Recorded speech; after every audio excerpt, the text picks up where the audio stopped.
Channel standard disclaimer. We are not registered with SEBI. Money matters లో ఎవడి మాట వినొద్దు. నాన్న సలహా ఇచ్చాడు సరే, కానీ డబ్బులు పెట్టింది ఎవరు? నేనే. లాభం వస్తే ఎవరిది?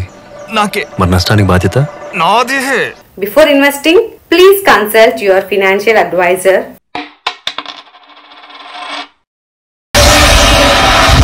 ట్రైన్ టికెట్ బుక్ చేయమన్నా బుక్ చేసావా?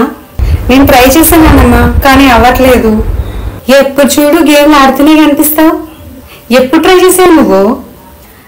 ఆగునమ్మా, నేను బుక్ చేస్తాను. నీకు ఎప్పుడు కావాలో చెప్పు. వచ్చే ఏడాది ఏప్రిల్ 1కి మీ మామ కూతురు పెళ్లి ఉంది, తెలుసు కదా? అదేనానమ్మా, మామ కూతురు పెళ్లికి మన అందరి టికెట్స్ నేను బుక్ చేస్తాలే. చిన్ను, నీకు ఒక విషయం తెలుసా? ఏంటక్క? యాజ్ పర్ రిపోర్ట్, ఇండియాలో ఈ నవంబర్ అండ్ డిసెంబర్ లో 4.8 మిలియన్ వెడ్డింగ్ జరగబోతున్నాయి. వీటి ద్వారా అప్రాక్సిమేట్లీ $70.43 బిలియన్స్ బిజినెస్ జరగబోతుంది. అవునక్క, వీటి ద్వారా బెనిఫిట్ పొందే కంపెనీస్ ఏమీ లేదా? ఎందుకు లేవు? చాలా కంపెనీస్ ఉన్నాయి. అవేమిటంటే, నానమ్మ, పెళ్లి సెట్ చేయాలంటే ఫస్ట్ ఏం చేస్తావు? ఏముంది, ముందు మనకు తెలిసిన వాళ్లకు మరియు బంధువులని మంచి సంబంధం కోసం అడుగుతాం. వాళ్ళకి తెలియకపోతే పెళ్లిల పేరని అడుగుతాం. ఒక సంబంధం దొరకగానే మంచి చెడ్డ కనుక్కొని పెళ్లి చేయడమే. నువ్వు ఓకే అంటే చెప్పు, నీ కోసం చాలా మంది రెడీగా ఉన్నారు. అయ్యో నానమ్మ, నువ్వు పెళ్లిల పేరే దగ్గరే ఆగిపో. ఎందుకంటే ఈ పెళ్లిలు సెట్ చేయడం ద్వారా ఎలాగైతే వాళ్ళు మనీని ఎర్న్ చేస్తారో, ఆన్లైన్ లో మ్యారేజెస్ సెట్ చేయడం ద్వారా బెనిఫిట్ పొందే సెక్టార్స్ ని మ్యాచ్ మేకింగ్ సెక్టార్స్ అని అంటాం.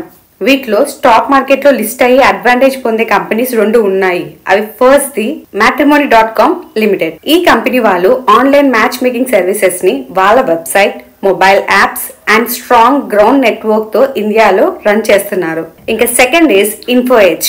వీళ్ళు వన్ ఆఫ్ ఇట్స్ బ్రాండ్స్ అయిన Jeevansathi.com ద్వారా ఆన్లైన్ లో మ్యాచ్ మేకింగ్ సర్వీసెస్ ని అందిస్తారు. నానమ్మ, పెళ్లి సెట్ అయిన తర్వాత ఏం చేస్తారు? అంతా సెట్ అయితే నెక్స్ట్ పెళ్లి బట్టలే తీసుకుంటాం. ఎస్ నానమ్మ, మనం బట్టలకు సంబంధించిన ఈ సెక్టార్ ని గార్మెంట్ సెక్టార్ అని అంటాం. స్టాక్ మార్కెట్ లో చాలా గార్మెంట్ సెక్టార్ కి సంబంధించిన కంపెనీస్ లిస్ట్ అయ్యి ఉన్నాయి. వాటిలో నేను ప్రెజెంట్ అబ్జర్వ్ చేసేది first Raymond life style limited. ఈ కంపెనీ ఫార్మల్, క్యాజువల్స్ మరియు ఎథనిక్ వేర్ లో బ్రాండెడ్ టెక్స్టైల్స్ మరియు దుస్తులతో సహా అనేక రకాల ఫ్యాషన్ ఉత్పత్తులు మరియు సర్వీస్ ను అందిస్తుంది.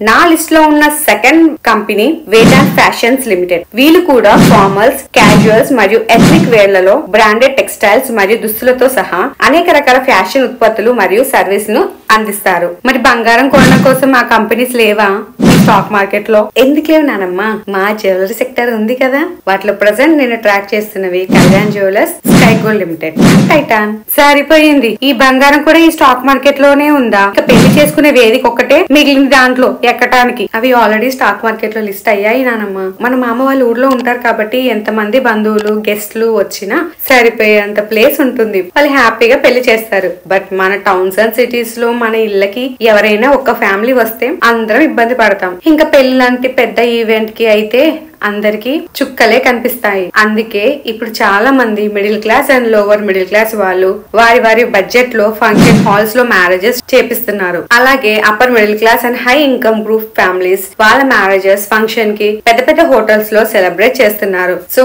వాళ్ళ venues and destination ceremony sector ఈ వెడ్డింగ్ సీజన్ లో బాగా బెనిఫిట్ అవుతాయి. ఈ సెక్టార్ లో కూడా చాలా కంపెనీస్ మార్కెట్ లో లిస్ట్ అయ్యాయి. వాటిలో నేను ట్రాక్ చేస్తున్నవి Chalet and Lemon Tree Hotels. మరి డెస్టినేషన్స్ వెడ్డింగ్స్ వల్ల ఏవి బెనిఫిట్ అవ్వవా అక్క?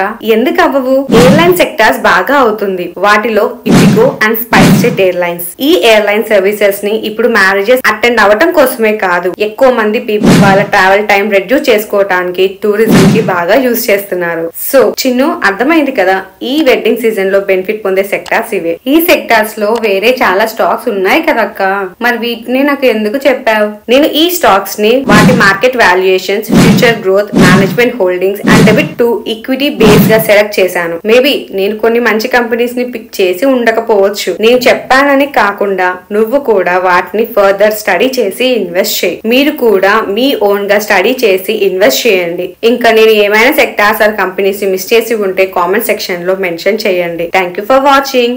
See you in the next video.